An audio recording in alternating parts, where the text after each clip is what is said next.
We were just reflecting on the fact that we had met with Micheál Martin and Simon Harris a few short weeks ago.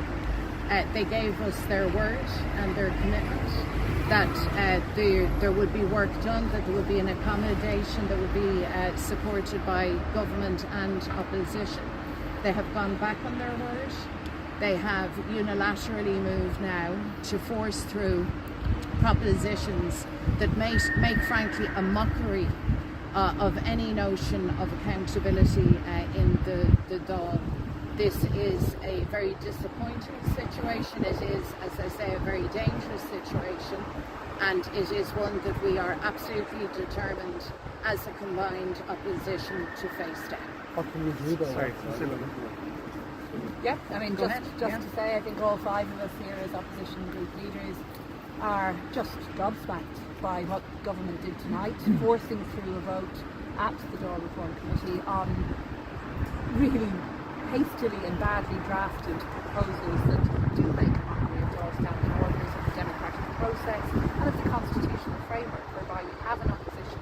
Our duty is to hold government to account in the Dáil, and now there's the creation of another entity with other members' questions, and utterly farcical. We haven't even seen the detail of the draft. We haven't seen what actually is proposed by way of amendments to standing orders, and yet government just ran through a vote tonight. So we are really very, very concerned about this. I would like to add, I've attended every business meeting and every Dáil reform meeting since this Dáil started, and the actions by the chief whip in here today was absolutely disgraceful. She held us 4 hours inside the meeting and we were making progress, and when the town caller suggested that we would actually maybe meet again next week and look at the progress we had made, she jumped immediately up and said she wanted her vote. It was an outrageous attack at democracy inside there, and what she doesn't even know. She doesn't know what she's out to put in the proposal she's out to put before us, because I asked questions and she wasn't able to answer them, or she wasn't able to give clarity, and she was reading out of a paper which is totally and utterly shocking, to say the least. And what we've been left with here tonight is and I've spoken to Fianna Fáil and Fine Gael TVs in here that are discussing with this scheme that's been done behind the scenes, and we're asking the question, and we need to know now. We need to know as a nation here, because our democracy is at stake. What deal has Micheál Martin and Simon Harris done with Michael Lowry? We need to know every detail of this deal, because it's going to cost the state billions, not millions, I guarantee. And we have been treated appallingly over the last number of weeks here. But it's not us. It's the people of the Irish Republic have been dealt appallingly by our Taoiseach and our Taoiseach. And inside there, and I have no confidence in the chief whip after her actions today. I have no confidence at all. And and going forward, that'll have to be dealt with. Yeah, and just to add that it's any reform and change of Dáil procedures needs to be agreed by government and opposition for it to work. This is an undermining of the opposition attempt to try and drown out our voices, reduce accountability of the government, creating new speaking slots for government backbenchers only to question government ministers, completely and utterly unacceptable. And this really is a return to the bad old days of grubby deals and backrooms between Fianna Fáil and independents like Lowry Group. We need clarity on what was the nature of that deal and transparency around that, and this is not an acceptable way for us to do business at all. We're strongly united with the opposition against this. Yeah, I just want to say, as somebody who was present at the meeting, that was one of the worst exercises in cynicism and sleeving politics on the part of the government that I have ever witnessed in all my years at the Dáil. They pretended for 3 to 4 hours that they were serious about a compromise and a discussion about how we could resolve this logjam, and then at the last minute, presumably with a text from higher up, they just made a decision to put it to a vote and ram it through, making a mockery of the entire discussion, and all to facilitate the Michael Lowry group.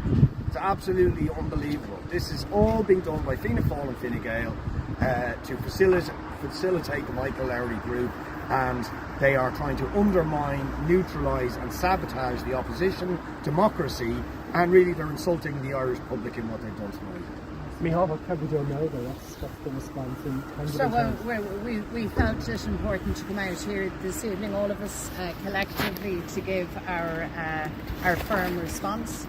This is not an acceptable scenario. You know, it's not so long ago that Fianna Fáil and Fine Gael between them didn't just dominate government, but they dominated the opposition benches as well.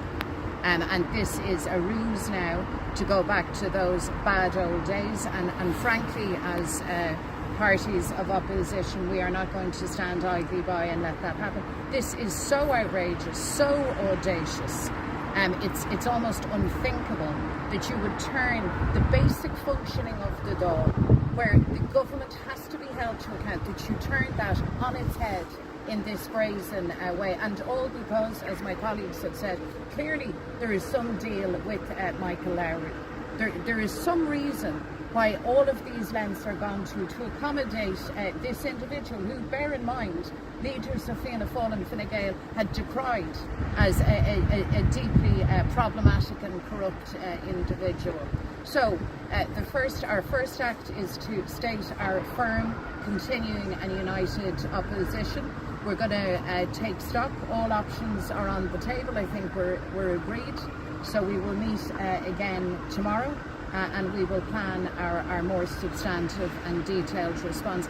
And I don't think that we could overstate either our disappointment at the fact that the Taoiseach and the Taoiseach gave us their word that there would be agreement, that we would find a solution that was agreeable to government and opposition. They had that matter confirmed and read into the Dáil of the record of the Dáil by the last Chief Whip, and they have gone back on their word, and I think that's deeply regrettable and unacceptable also. And Mary Lou, you said that all options are on the table and you're not going to sit idly by. What does that entail? Does that entail not letting business proceed in the Dáil? Is it, as we heard suggestions of yesterday, that the formation of Oireachtas committees are going to be blocked? Are those options that are being explored? As I've said, we will explore all options. We want to take tonight now to just reflect on what has happened. This is unprecedented, and those that have attended committee for a very long time can confirm that fact. This is unbelievable. It's unbelievable that the government of the day seeks to subvert and sabotage the function of opposition. That's what's happening here. It's as simple as that. And it is worth saying on the committees issue that there was a proposal from the opposition to resolve the committees issue, setting aside the bigger dispute, and that looked as if that had buy-in from the people at the meeting, including government TDs. All that was short-circuited, and the government just rammed everything through. So we could have had the committees up and running as of tonight, but the government short-circuited the whole thing and rammed through the government. What was the proposal? The proposal was that we would do it to Homs, that would include all TDs, which is a way of portioning out in a fair and proportionate way positions on committees, which would include all TDs regardless of whether they're government, opposition or a small number of TDs who are not aligned. Sarah?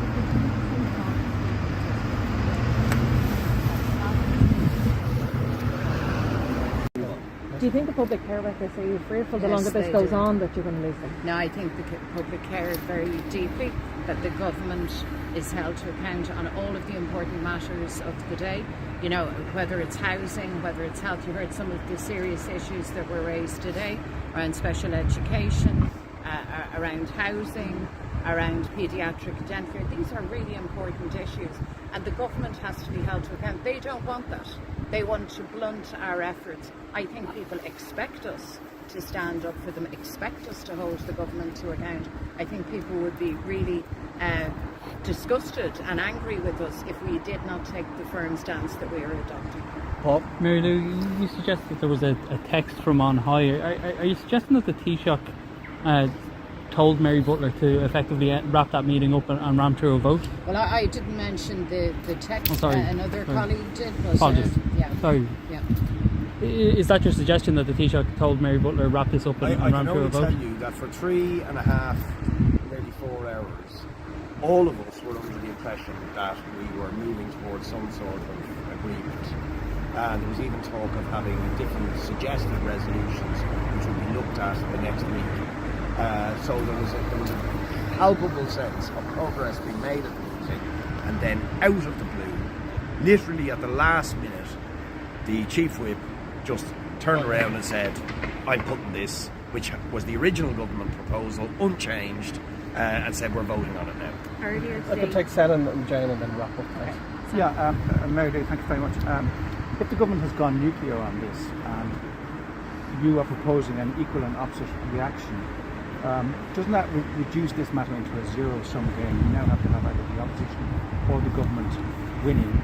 And are you prepared to stage walkouts from the door and to block all votes, including on money votes? So, Shannon, as has been said, our whips and representatives went into the meeting in good faith on the supposition that the word of the Taoiseach and the Taoiseach actually stood for something, that we were working to find a resolution that could work for opposition and government. That is not what has transpired.